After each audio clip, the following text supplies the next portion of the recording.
Kanonske vizitacije predstavljaju zapise o posjetama crkvenih poglavara, područjima, ustanovama i osobama za koje su odgovorni.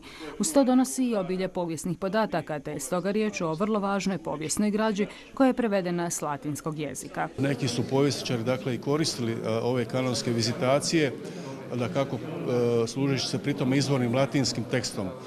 Mislim prije svega na doktora Zirdoma koji je pisao o naseljima Brodsko-posavske županije. Međutim, ova je knjiga interesantna jer je doista sada dostupna, ali baš svim zaljubljenicima hrvatske povijesti, baš zbog ovog hrvatskog prijevoda. Sinoć predstavljena knjiga zapravo je sama povijest, jer svaki podatak odražava povijesno mjesto, vrijeme i ljude iz tog razdoblja. Sva buduća istraživanja, izrada monografija ili pisanje stručnih radova svakako će koristiti kanonske vizitacije brodskog područja napisane na hrvatskom i latinskom jeziku kao bogatu riznicu povijesnih podataka.